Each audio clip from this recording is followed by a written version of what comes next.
You step aboard the longship before the sun has fully decided to rise. The world around you is grey, not the soft grey of morning mist, but the heavy metallic grey of a sky that has forgotten warmth. The fjord behind you is already beginning to stiffen at its edges, thin sheets of ice forming like delicate glass. Ahead of you lies the open sea, darker, deeper, and far less forgiving. The deck beneath your boots is slick with frost. It crunches faintly as you shift your weight. The air tastes sharp, almost metallic, as if each breath carries tiny invisible shards. You pull your woolen cloak tighter around your shoulders, but the wind finds its way through the weave, slipping through every seam with quiet determination. Winter here is not an event, it is a presence. You are not alone, though no one speaks much. Around you the crew moves with deliberate calm. Each man knows that once the sail is raised and the oars dip into the water, there will be little room for hesitation. The sea in winter does not forgive delay. It does not wait for courage to arrive. The longship itself seems almost fragile against the vast horizon. Its curved prow rises like a silent beast carved from oak, decorated with intricate patterns meant to intimidate unseen enemies. Yet beneath that artistry lies pure practicality. The hull is narrow and flexible, built to bend with the waves instead of fighting them. You can feel that flexibility even now, as the ship shifts gently against the dock, creaking softly like an old tree in the wind. When the ropes are cast off, there is no dramatic moment, no triumphant shout, only the slow glide forward as the oars push against the icy water. The fjord opens, widening, until land begins to shrink behind you. Snow-covered cliffs watch silently as you move toward open sea. The familiar world becomes smaller, and the unknown stretches endlessly ahead. The first true gust of ocean wind hits you as the sail is unfurled. It snaps sharply, a loud crack that echoes across the water. The fabric fills, pulling the ship forward with surprising force. You steady yourself, gripping the edge of the hull. The sea here is darker than the fjord, rolling in long, heavy swells that rise and fall with slow menace. It does not take long before the cold begins to settle deeper. At first, it nips at your fingers and ears. Then it presses against your chest. Eventually, it feels as though it has slipped beneath your skin. Every exposed inch of you becomes aware of the air. Even blinking feels different, as though your eyelashes might freeze together if you hesitate too long. You quickly understand something important. Survival here is not about grand gestures. It is about small, constant adjustments. You flex your fingers often to keep blood moving. You stamp your boots lightly when you can. You shift your shoulders beneath your cloak to trap pockets of warmth. Every motion is deliberate, economical. Energy wasted is warmth lost. The horizon ahead looks endless. There is no comforting shoreline to guide you now, only waves, rising and falling in a rhythm that feels both ancient and indifferent. Somewhere beyond that horizon may lie opportunity, trade, land, wealth. But between here and there lies winter's open water. The crew begins to fall into quiet patterns, 2 men at each oar, pulling in steady coordination when the wind falters. Others checking the sail ropes, ensuring ice does not stiffen them beyond use. The ship creaks and hums with movement, wood flexing against water. That sound, steady and repetitive, becomes strangely comforting. It means the vessel is alive. It means it is holding. The cold sea spray is relentless. Each time the bow cuts through a swell, fine droplets scatter into the air, landing on your face and beard. Within moments, they begin to freeze. You wipe them away instinctively, but more replace them. Soon your beard carries thin crystals of ice, glittering faintly in the dim light. There is no true shelter here, no cabin below deck to retreat into. You exist entirely exposed to sky and sea. Even crouching low does little to escape the wind's reach. The realization settles in quietly. If something goes wrong, there will be no quick rescue. No warm hearth waiting nearby. Only water that steals heat faster than thought. Hours pass without clear measure. The sun struggles behind clouds, offering little guidance. The world narrows to simple sensations. The pull of the oar, the shift of the deck, the whistle of wind through rigging. Conversation is minimal, not because there is nothing to say, but because breath itself feels precious. And yet, despite the severity of it all, there is a strange steadiness in the experience. you begin to sense why these voyages are possible at all. It is not recklessness. It is familiarity. The men around you have known cold since childhood. They understand its language. They do not curse the wind. They anticipate it. When the first distant wave crashes higher than the rest, sending a sheet of icy water across the deck, you do not panic. You brace, you grip, you breathe. The water drains quickly through the gaps between planks. The ship rights itself. It always rights itself. The horizon remains frozen and endless, but something within you has shifted. The fear that existed at the dock, sharp and immediate, has softened into alertness. You are still vulnerable. The sea is still immense, but you're moving through it, not merely watching it. Winter at sea is not a single dramatic battle. It is a slow negotiation between wood and water, between flesh and frost, between human will and indifferent nature. As the longship presses farther into open waters, leaving even the faint outline of land behind, you understand the true beginning of survival is not strength. It is acceptance.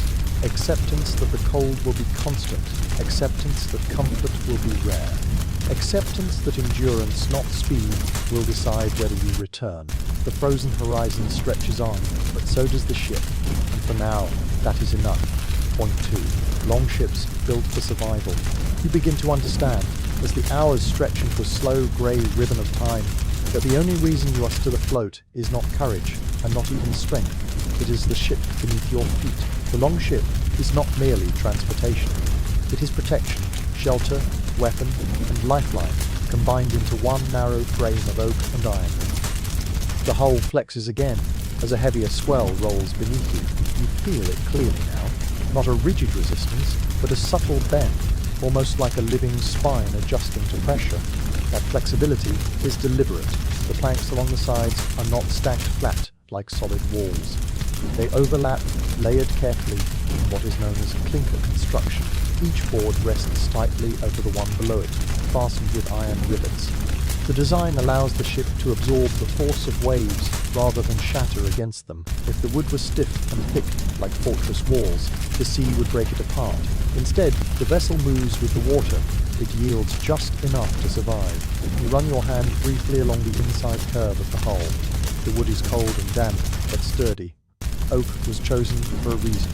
It grows slowly in the northern forests. It's grain tight and resilient. Every plank represents months of labor. Trees felled, split, shaped, and steamed into curved form. Shipbuilding here is not casual work.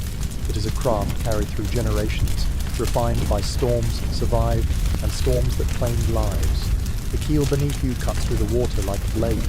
It is long and narrow, giving the ship speed, but also balance. That narrowness means there is no spacious deck to roam. You exist shoulder to shoulder with the crew, personal space sacrificed for efficiency. Yet that same slim profile allows the ship to travel where larger vessels cannot, up shallow rivers, onto beaches, into tight fjords. Survival depends not only on withstanding winter seas, but on escaping them when necessary. The sail above you snaps once more as the wind shifts. It is woven from wool, thick and heavy, treated with animal fat to resist moisture. Even so, in winter it stiffens quickly when coated with freezing spray. Two men constantly monitor the lines, breaking thin layers of ice before they grow heavy enough to drag the sail down. If the sail fails, rowing becomes the only option. And rowing in brutal winter winds drains strength with frightening speed. You notice how the mast is not permanently fixed. It can be lowered quickly if needed. This flexibility allows the crew to respond instantly to changing conditions. A sudden storm, a dangerous gust, or the need to pass beneath low obstacles, the ship adapts. Everything aboard is designed with movement in mind. There is no wasted space. Shields line the sides of the vessel, hung carefully along the rails. In battle they serve as defense. At sea, they act as additional barriers against spray. Even tools are stored efficiently beneath benches where the rowers sit. Ropes are coiled precisely. Loose objects in winter storms become hazards. As another swell rises beneath the bow, you watch how the curved prow lifts, slicing upward instead of plunging downward. The dragon head carving of its tip is more than decoration. Its elongated shape helps guide the water aside, reducing the impact of each wave. The ship does not smash forward recklessly. It parts the sea with measured intent. You begin to notice something else. the shallow draft. The ship does not sink deeply into the water. That means less resistance, more speed, but also vulnerability in rough conditions. Balance becomes essential. The crew instinctively shifts weight during heavy swells, small coordinated movements that keep the vessel steady. Survival is not just about design, it is about how humans interact with that design. Below your feet, there is no lower deck, no hidden storage rooms. Supplies are packed carefully along the center line to maintain balance. Barrels of salted meat, sacks of grain, spare ropes, and small tools, all arranged with deliberate calculation. Too much weight on one side could spell disaster when waves grow unpredictable. The rudder, mounted along the starboard side, requires constant attention. It is large, carved from solid wood, and steered manually. There is no mechanical advantage beyond human muscle and instinct. The helmsman watches the water tirelessly, adjusting to currents you cannot even see. In winter, icy buildup along the rudder must be scraped away quickly. A frozen rudder is no different from losing direction entirely. You begin to realize that the ship is not designed to eliminate danger. It is designed to reduce it just enough. The sea remains powerful, the wind remains indifferent, but the longship gives you a margin, a narrow space between life and freezing water. When snow begins to fall lightly, drifting across the deck in thin spirals, the wood does not crack or protest. It holds when a wave slaps hard against the side, sending spray across the rowers. The overlapping planks distribute the impact. The iron rivets creak softly, but remain firm. You think about how these ships were built without modern measurements, without advanced tools. Knowledge came from experience, from voyages that failed and those that returned. Each improvement, each slight change in curve or plank thickness, likely followed lessons carved painfully into memory. The cold continues to press against you, but there is a subtle reassurance in the craftsmanship surrounding you. You are not adrift on fragile wood. You are carried by centuries of adaptation. A sudden shift in wind forces the crew to partially reef the sail. Hands move quickly despite numb fingers. The mast groans slightly as tension changes, but remains stable. The ship responds immediately, adjusting its angle against the waves. You feel the difference beneath your boots. The roll becomes smoother, more controlled. This is what makes winter voyages possible. Not brute strength, not blind bravery, but a vessel designed to negotiate with nature instead of defy it. As darkness slowly begins to gather at the edges of the sky, you find yourself listening closely to the sounds of the ship, the creak of wood, the hum of rope under strain, the splash of oars when they dip into water. These sounds become language, signs that everything is functioning as it should. In winter, trust is essential. You trust the man at the rudder, you trust the rowers to maintain rhythm, and above all, you trust the ship.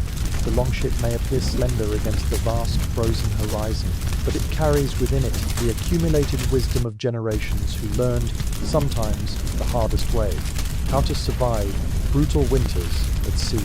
And as another heavy swell lifts you upward before lowering you gently back into the dark water, you begin to understand.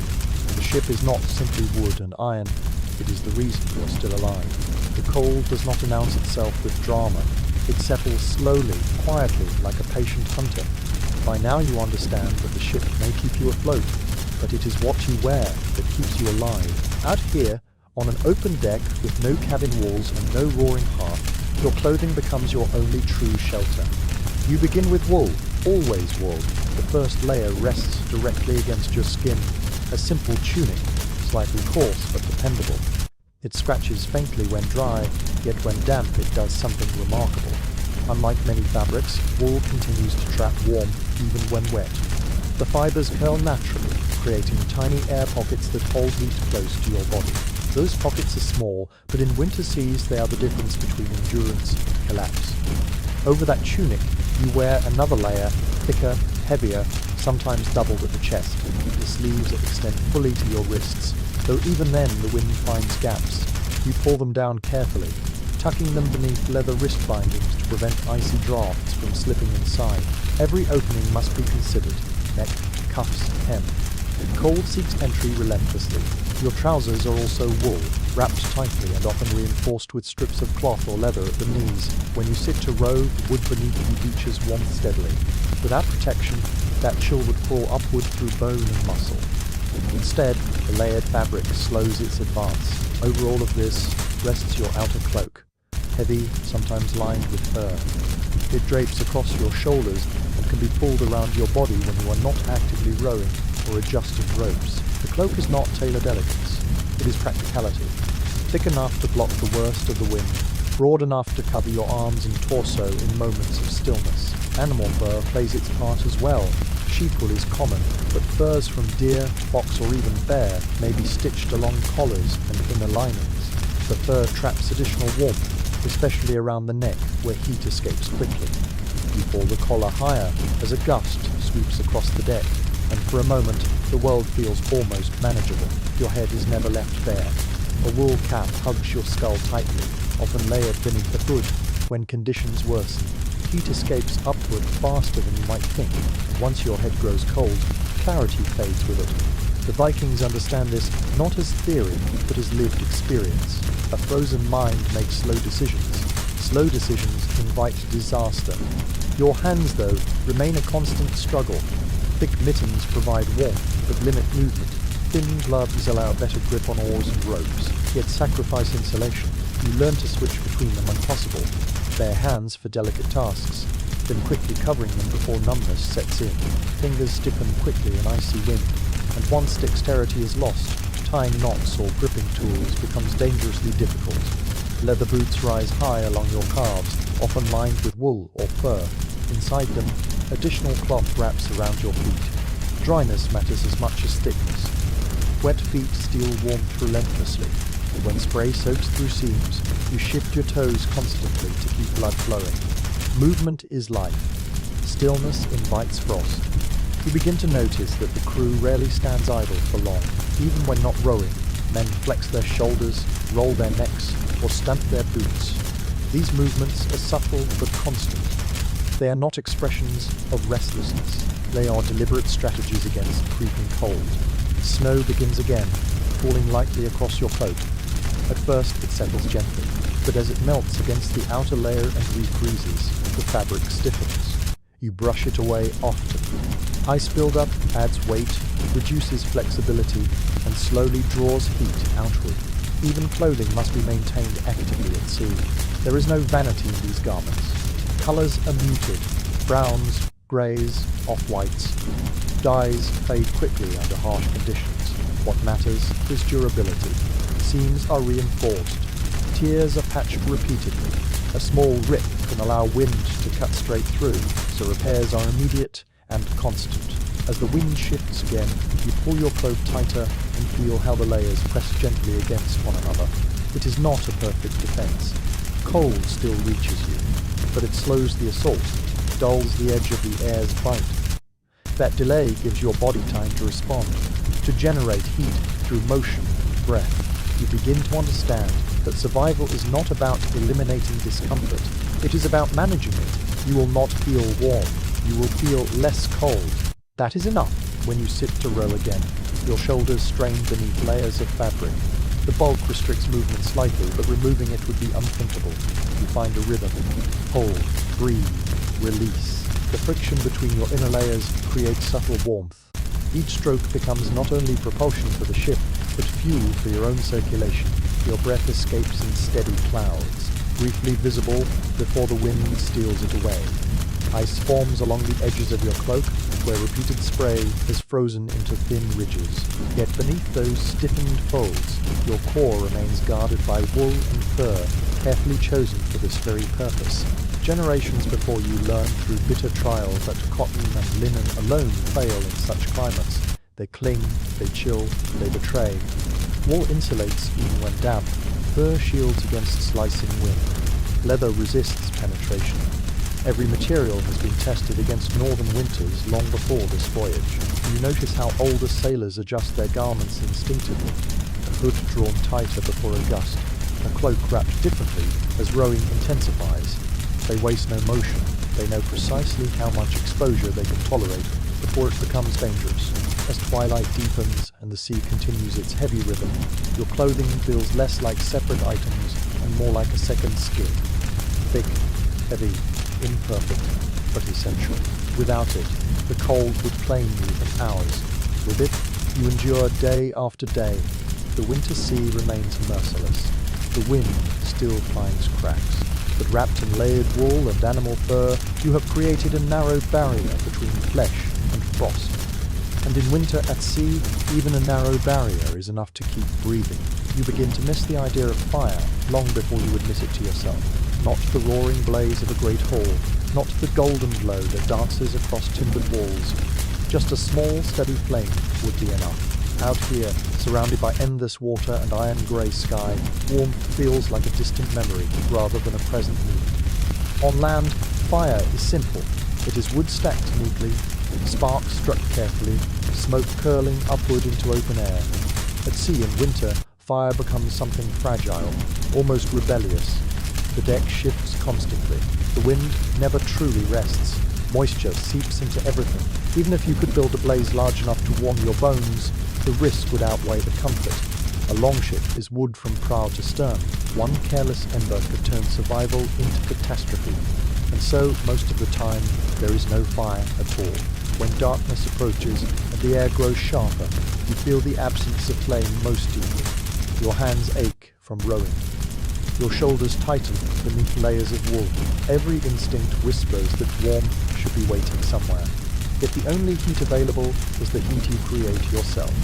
Through motion, through breath, through proximity to others. Occasionally, in calmer waters and under careful watch, a small contained brazier may be brought out. It is nothing grand, just a shallow iron pan holding coals carried from shore in insulated containers. The crew surrounds it cautiously, shielding the faint glow from wind with their bodies. Even then, it is not meant to warm the entire ship. It is meant to dry damp gloves, to take the edge off frozen fingers, to offer a brief reminder that warmth still exists in the world. You crouch near such a brazier once, feeling the delicate pulse of heat brush your knuckles. It is astonishing how little warmth is required to lift your spirits. The coals do not roar. They whisper. Their glow flickers uncertainly in the wind. You extend your hands carefully, rotating them slowly, unwilling to hog the limited comfort. The smell of faint smoke mixes with salt and wet wood. It is grounding. Familiar. For a few moments, you are not entirely at the mercy of winter, but the brazier cannot stay long. One sudden swell could scatter embers. One strong gust could fan sparks into sailcloth or rope. Safety demands discipline. After brief use, the coals are covered, extinguished, or secured once more. The darkness returns to its previous authority. Most nights at sea offer no flame at all. Instead, warmth becomes communal. You sit shoulder to shoulder with the crew when resting. Cloaks overlap, bodies press close enough that shared heat forms a subtle barrier against the cold. There is no embarrassment in proximity. Survival has stripped away such concerns. A man's warmth is as valuable as his strength. You begin to understand how critical this shared heat is. Alone, exposed to wind, your temperature would drop steadily. Together, the combined warmth of many bodies slows that decline. It is not comfortable, but it is effective. Breathing becomes another source of subtle heat. You pull your cloak across your face, allowing exhaled air to linger briefly before escaping. The air inside grows warmer than the wind outside. It fogs the space before your eyes, but it helps. Food, too, becomes a kind of fire. When salted meat and hard bread are consumed, your body works to digest them, generating internal warmth. The effort of rowing fuels this process further. You eat not for taste, but for fuel. Each bite feeding a furnace hidden beneath layers of wool. Sometimes you imagine what it would be like to light a true fire here. A roaring blaze built high enough to defy the wind. The thought is tempting, but unrealistic. The longship was never meant for comfort. It was built for movement, for speed, for resilience. Warmth is secondary to survival, and yet the absence of fire sharpens other senses. You become more aware of the subtle heat created by friction. The warmth in your palms after gripping an oar, the heat along your back after sustained rowing. You notice how quickly stillness drains that warmth away. The lesson is constant. Keep moving. Night at sea deepens differently than night on land. There are no trees to block wind, no walls to trap heat. The stars, when visible, feel impossibly distant and indifferent. The cold intensifies without apology. You wrap your cloak tighter and shift closer to the nearest crew member. Conversation is minimal. Words freeze quickly in such air. There is a kind of mental discipline required in the absence of fire. You cannot dwell on what you lack. Longing for warmth too intensely makes the cold feel sharper. Instead, you focus on small tasks, adjusting a rope, checking a seam, shifting weight with the waves. Attention becomes insulation for the mind. When dawn eventually pushes faint light across the horizon, it does not bring immediate warmth. Winter sun offers little comfort, but its presence signals survival through another night without flame. You begin to respect the quiet ingenuity required to endure this. The Vikings do not curse the sea for lacking hearths. They adapt. They carry warmth within, in muscle, in wool, in shared bodies, in controlled discipline. Fire at sea remains an impossible luxury most of the time, but the absence of fire does not mean the absence of resilience. It means warmth must be earned differently, through movement, through proximity, through careful management of risk. As another day begins and the sail fills with cold wind once more, you accept that comfort will not be part of this journey. Not in the way you once understood it, but survival does not require comfort. It requires endurance, and the quiet ability to create small pockets of warmth in a world that offers none freely. Hunger arrives differently in winter. It is not a sharp pain at first, but a steady, draining sensation, as though the cold itself is consuming you from the inside. Out here, every movement costs energy, rowing, bracing against waves, even simply staying upright against the wind. Your body burns fuel constantly just to maintain warmth. Without food, the cold would take hold far more quickly. You begin to understand why provisions are chosen not for pleasure, but for survival. When the first meal of the day is passed along the deck, it comes without ceremony. A small wooden chest is opened carefully along the ship's center line. Inside lie strips of salted meat, often beef, sometimes lamb or pork, preserved heavily in brine before departure. The salt has drawn out moisture, making the meat dense and firm. It is not tender. It is not flavorful in any comforting sense. But it does not spoil easily, even in damp conditions. You take a strip and feel its stiffness between your fingers. The surface is dry, slightly white from salt crystals. Biting into it requires effort. Your jaw works slowly, breaking fibers that resist at first. The taste is strong, sharp salt, followed by a faint richness that lingers briefly before the wind steals it away. There is little conversation during meals. Chewing itself is labor. Each bite must be softened carefully before swallowing. In extreme cold, even food feels colder, as if it carries the temperature of the air directly into your mouth. You focus on the rhythm of chewing, on the simple act of nourishing yourself. Alongside the meat comes hard bread, flat, dry loaves baked before departure and designed to last for weeks. They are dense and tough, sometimes nearly brittle at the edges. You tap one lightly against the wooden bench and hear the hollow sound. Breaking it requires force. The bread contains barley or rye, grains hardy enough to grow in northern soil. It is not fluffy or soft like fresh loaves from a warm oven. It is practical. Each piece provides steady energy, releasing slowly as your body works to digest it. When soaked briefly in water or broth, if such luxury is available, it softens slightly. But most days, you chew it dry. You notice how the older sailors eat deliberately. They do not rush. They know that swallowing too quickly can cause discomfort, especially when your body is already tense from cold. They conserve each portion carefully, aware that supplies must stretch across uncertain weeks. Water accompanies the meal, but it is measured carefully. Stored in barrels, it must be rationed. In freezing conditions, the top layer sometimes forms thin ice that must be broken before dipping a ladle. The water tastes faintly of wood and salt air, but it is life itself. Occasionally, dried fish is brought out. Cod or herring preserved, much like the meat. It carries a stronger scent, sharp and unmistakable. You chew slowly again, aware that protein fuels the muscles required for rowing and sail work. There is no excess. Each man receives enough to function, not enough to feast. You realize that food at sea is not about satisfaction. It is about calculation. The crew must balance weight and supply. Too much food slows the ship. Too little invites weakness. Every strip of meat, every loaf of bread was counted before departure. The act of eating also serves another purpose. warmth. As your body digests the dense meal, heat begins to build subtly in your chest and stomach. It spreads outward in small waves. It is not dramatic, but it is noticeable. You feel stronger after eating, more capable of resisting the wind's constant assault. Sometimes, if conditions allow, and a small brazier can be managed briefly, a thin stew may be prepared from dried ingredients. Salted meat, shaved into small pieces, grains added, perhaps a handful of preserved onions if fortune favors you. The broth is thin, but its warmth feels extraordinary. You cup the wooden bowl carefully, savoring each mouthful as steam rises faintly in the cold air. But such moments are rare. Most days, the diet remains simple and repetitive. Salted meat, hard bread, water. Occasionally dried fruit or nuts if they were packed generously before departure. The predictability becomes part of survival. There are no surprises, no indulgences. You begin to appreciate how critical preservation techniques are. Without salt and drying, nothing would last long in damp sea air. Fresh meat would rot quickly. Grain would mold. The Vikings learned long ago that survival depends not only on bravery at sea, but preparation on land.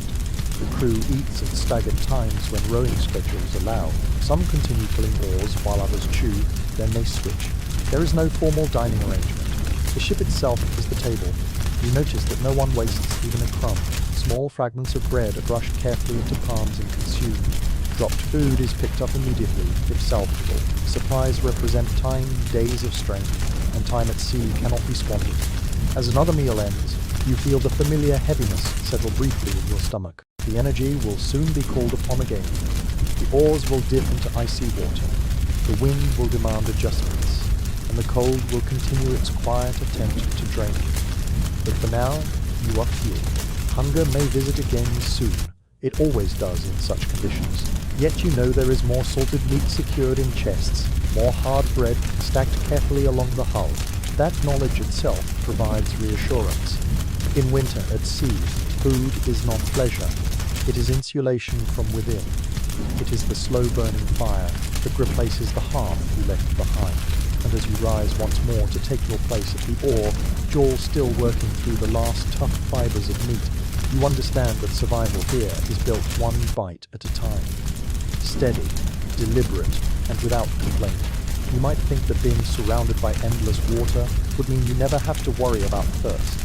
The sea stretches in every direction, dark and heavy, rising and falling with slow indifference. Waves slap against the hull. Spray mists your face. Your beard gathers tiny crystals of salt and ice. Water is everywhere, and yet none of it belongs to you. Salt water cannot be trusted. It tempts the desperate, but drinking it would only hasten weakness. The more you consume, the thirstier you become. Your body would fight to rid itself of the salt, draining precious moisture from within. The sea offers abundance without mercy, so fresh water must be carried from land. You glance toward the center of the ship, where small wooden barrels are secured tightly against shifting waves. They are not large. Space aboard a longship is limited, and every barrel adds weight. Before departure, these containers were filled carefully from streams or wells, clean sources chosen with thought. Now they sit sealed, silent guardians of survival. Water is rationed from the beginning. Each day, portions are measured with discipline, a ladle dipped into the barrel, a small cup passed hand to hand. No one drinks freely. No one wastes a drop, even in bitter cold, when sweat feels impossible. Your body still loses moisture, through breath, through effort, through the quiet labor of staying warm. The air itself feels dry despite the surrounding sea. Cold wind strips moisture from your lips, your throat, your lungs. You feel it most when you exhale, the vapor cloud drifting away, carrying warmth and water with it. Hours of rowing leave your mouth parched, even when your skin remains chilled. When the top layer of stored water begins to freeze, the crew breaks the thin crust carefully with the back of a knife or the edge of a wooden tool. Ice is removed when possible and melted sparingly if the brazier can be risked. Nothing is done carelessly. Every action weighs risk against necessity. You learn to drink slowly. A small cup is pressed into your hands. The water is cold, nearly as cold as the air, but not frozen. You raise it to your lips and resist the urge to gulp. Instead, you take small swallows, letting each one linger briefly before swallowing. Your body absorbs it gradually. Drinking too quickly would only leave you wanting more, and more may not come until hours later. Sometimes, snow offers temporary relief. When flakes fall thickly enough, a cloak or shield may be used to gather small amounts. The snow is clean at first touch, untouched by deck grime. You scoop a handful into your mouth. It melts instantly, but provides almost no moisture. Snow is mostly air. You would need large quantities to equal a single cup of water. Eating too much snow can lower your body temperature further, so it is done cautiously. Rain is more valuable. When winter rain falls instead of snow, containers are positioned quickly to collect it. Cloaks may be stretched between oars. Shields angled carefully. Every drop captured reduces strain on stored reserves. The crew moves with quiet urgency during such moments. Rain is not an inconvenience. It is opportunity. You begin to feel how water influences mood as well as muscle. When rations run slightly lower than expected, tension rises subtly. No one panics, no one shouts, but glances linger longer on the barrels. Calculations are made silently. Distance to shore is estimated. The helmsman considers routes that might bring you near fresh streams without delaying the voyage dangerously. Thirst is a patient enemy. It does not strike with sudden violence like a storm. It creeps. Your lips crack slightly at the edges. Your tongue feels thick. Focus wavers at the edges of your thoughts. In extreme cases, weakness spreads through limbs already strained from rowing. To prevent this, discipline remains strict. Meals are salted heavily for preservation, but that salt increases thirst. So portions are balanced carefully. Too much salt without enough water would drain strength quickly. The Vikings understand this balance, not through written charts, but through experience carried across voyages. Sometimes dried fruits, if available, are distributed in tiny amounts. They provide not only energy, but a hint of moisture. A single dried apple slice can feel luxurious under such conditions. You chew it slowly, savoring the faint sweetness that cuts through the constant taste of salt and sea. The barrels themselves require care. Wood swells and contracts in cold. Seals must be checked. A cracked barrel would mean disaster. You notice how often sailors inspect the hoops and staves, tightening bindings when needed. Preservation does not end at packing. It continues daily. You become more aware of your own signals. A slight dizziness when standing too quickly. A dryness at the back of your throat that lingers. You do not ignore these signs. You mention them quietly if they persist. Weakness in one man affects the rhythm of the entire crew. At night, thirst can feel sharper. The cold air dries your breath continuously as you rest. Waking with a dry mouth, you resist the temptation to reach immediately for water. Rations must last. You swallow carefully, allowing saliva to gather slowly instead. The sea continues to surround you, endless, heaving, mocking in its abundance. Yet survival depends on those few guarded barrels at your feet. Water, in winter at sea, becomes something sacred, not abundant, not assumed, but earned through foresight and protected through discipline. As you take your next measured sip, you feel the cool liquid slide down your throat and settle within you. It spreads slowly, easing the dryness that had begun to creep in. It is not enough to satisfy completely. It is enough to endure. And endurance, once again, is the true goal. The sea does not always announce its anger. Sometimes it shifts subtly first.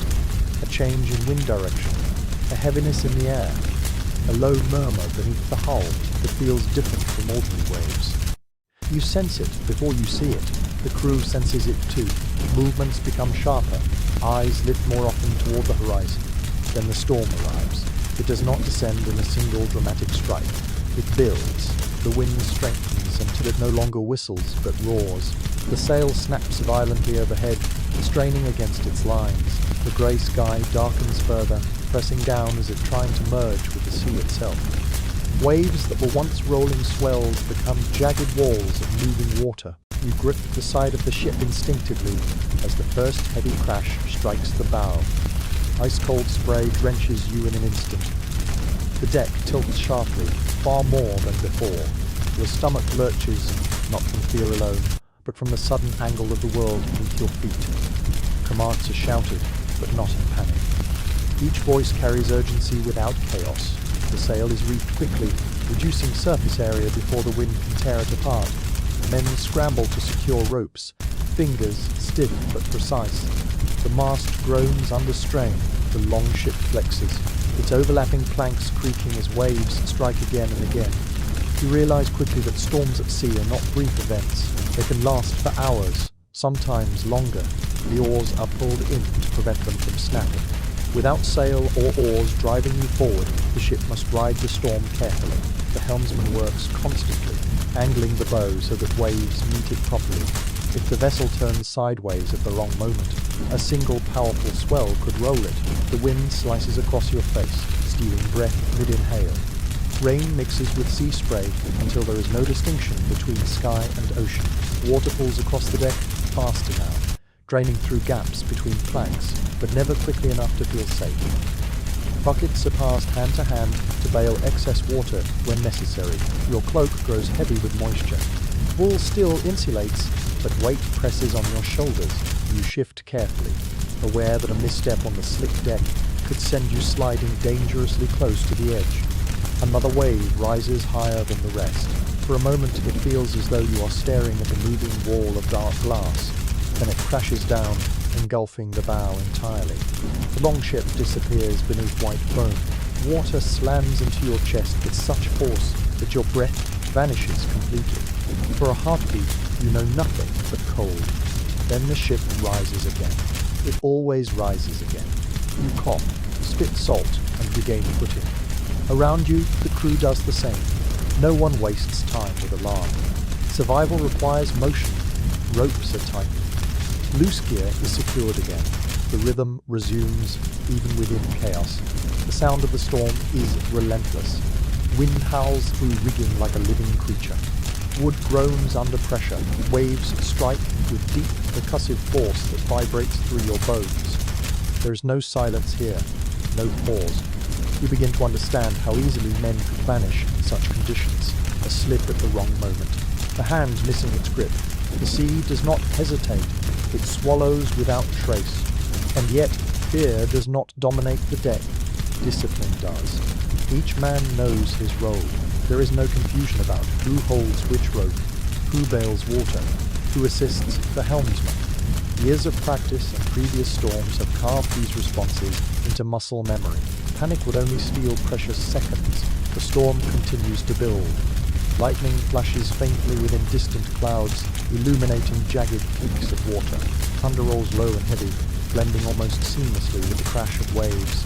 You feel small, impossibly small, against such power, but the longship holds. Its narrow design allows it to climb waves rather than smash through them.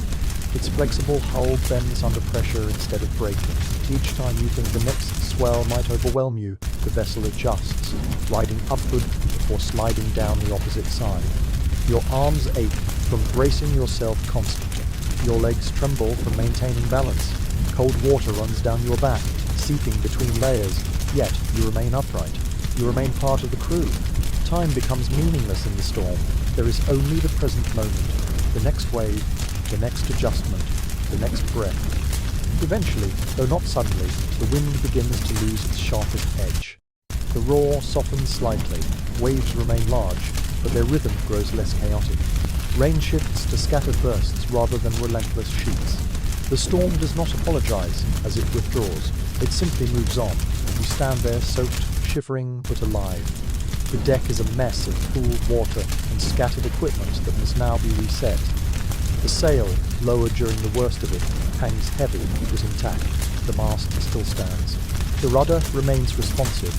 The sea settles into heavy swells once more. Not calm, but survivable. You glance at the men around you. Faces are drawn and pale beneath wet beards. Hands are raw from rope burn. But there is something else present too. A quiet recognition. You have passed through something that could have ended everything. Storms like this are not rare in winter seas. They are expected.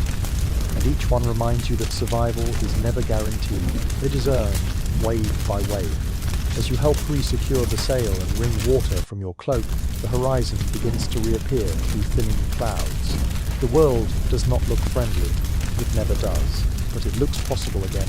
And for now, that is enough. When the storm fades and the sky clears just enough to reveal its pale winter light, a different challenge emerges. Direction. Out here, in the vast openness of cold water, there are no roads, no signposts, no steady landmarks rising from the earth. The horizon is a circle that follows you wherever you go. It offers no clues, and yet you must know where you are. You look upward instinctively, searching for the sun.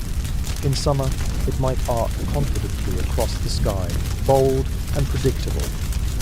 But winter light is weak. The sun lingers low, sometimes hidden entirely behind thick cloud cover. Its glow diffuses through grey layers, offering little guidance. Still, the helmsman studies even that faint brightness carefully. You begin to understand that navigation here is not precise in the way modern minds might expect. It is a skill shaped by memory, instinct, and close observation. Vikings do not carry metal compasses. They do not consult printed charts. Instead, they carry knowledge passed down through generations. On clearer days, when the sun briefly reveals itself, its position offers critical information. You learn to notice the angle of light against the mast, the direction of shadows across the deck. Even subtle shifts in brightness can hint at east or west. Experienced sailors read these signals the way others read written words. At night, when clouds part and the sky opens fully, the stars become guides. You lift your eyes to the cold constellations shimmering above. They appear sharper here, far from city smoke or artificial light. Certain stars remain constant in their placement, forming patterns that act as silent markers. The North Star, steady and unwavering, anchors your understanding of direction. Even when waves toss the ship, that distant point of light holds firm in the heavens. The helmsman glances at it repeatedly, adjusting course in small increments. But winter skies do not always cooperate. There are nights when clouds swallow every star, leaving only darkness overhead. On such nights, navigation becomes a matter of feel. The direction of prevailing winds, the pattern of currents beneath the hull, the memory of how long you have travelled in a particular heading. You notice how the crew pays attention to birds as well. Seabirds rarely stray far from land. If flocks appear overhead at dawn, circling and calling, it suggests proximity to shore. Their flight direction offers hints. You follow their path with your eyes, imagining unseen coastlines beyond the mist. Even the colour of water can shift subtly near land. Slight changes in shade, the presence of floating debris or seaweed, these are clues. Experienced sailors scan the surface constantly, interpreting details you might otherwise dismiss. One tool, though simple, holds particular intrigue: a sunstone. You hear it mentioned quietly among the crew. A small crystal, often calcite, capable of interacting with polarized light. When held to the sky and rotated carefully, it can reveal the sun's position even when hidden behind clouds. The technique requires patience and skill, but in overcast winter days it becomes invaluable. You watch as one sailor lifts the small translucent stone briefly toward the grey sky. He turns it slowly, studying the shifting patterns of light within. After a moment, he nods almost imperceptibly and relays a quiet correction to the helmsman. The rudder shifts slightly. The ship adjusts course by a degree or two, barely noticeable but critical over long distances. Time also acts as compass. You measure travel not only in miles, but in hours of rowing, in the pattern of tides, in the memory of previous voyages. If a certain stretch of open sea once required 3 days under moderate wind, then exceeding that span signals deviation. The Vikings build mental maps shaped by repetition and storytelling. These maps are not drawn on parchment. They live in memory, fjords remembered for their shape, islands recalled for their rocky outlines, currents known for their strength. Younger sailors absorb these stories slowly, adding detail with each voyage. Even smell can provide clues. Land carries a scent, faint earthiness carried by wind, especially when forests line the shore. In winter, that scent is subtle, but not entirely absent. You inhale deeply when the breeze shifts, searching for hints beyond salt. Navigation demands constant awareness. There is no autopilot, no instrument panel glowing with precise coordinates. Instead, there is attention, steady and unbroken. You realize that drifting unknowingly would be more dangerous than facing storms. A storm can be endured, but losing direction entirely, might lead you into unknown waters, into ice fields of distant coasts, unprepared for arrival. The helmsman rarely rests fully. Even when others take brief moments to eat or adjust clothing, he remains alert. His eyes trace the horizon repeatedly. His hands feel the rudder's resistance, sensing subtle changes in current strength. You begin to appreciate how navigation is as much art as science here. It blends observation with instinct. It relies on shared memory and quiet communication. No single man carries all the knowledge. It is distributed across the crew. As twilight settles again, clouds thin just enough to reveal a handful of stars. You find the North Star once more, steady and distant. The helmsman adjusts slightly, aligning the bow with that faint point of certainty. The sea remains vast and indifferent. The sky remains unpredictable, but through careful reading of light, wind, water, and memory, you continue forward rather than wandering blindly. In winter at sea, direction is survival, and survival depends not only on strength or endurance, but on knowing, always knowing, where you are headed, even when the world offers few visible signs. You barely notice it, a thin sheen along the rail where sea spray has settled and frozen. It glitters faintly in the dim winter light, almost beautiful in its delicacy. But beauty is deceptive here. That fragile glaze is the beginning of something heavier, something dangerous. Each wave that crashes against the hull throws more water into the air. In summer, it would drip harmlessly back into the sea. Now it clings, it freezes. It layers itself slowly over wood and rope and shield. You run your hand along the side of the ship and feel the stiffness already forming. The planks that flexed freely during storms now begin to feel constrained beneath a tightening crust. The shields hanging along the sides collect frost along their rims. Ropes stiffen, losing their easy give. The longship was designed to ride waves, to bend and shift with them. Ice works against that design. As hours pass in the freezing wind, the buildup grows thicker. What was once a sheen becomes ridges. What was once light becomes weight. You begin to feel the difference in the ship's motion. It sits lower in the water, not dramatically, but enough to sense. Weight is dangerous at sea. The crew notices immediately. There is no need for alarmed discussion. Axes and wooden mallets are retrieved without ceremony. You tethered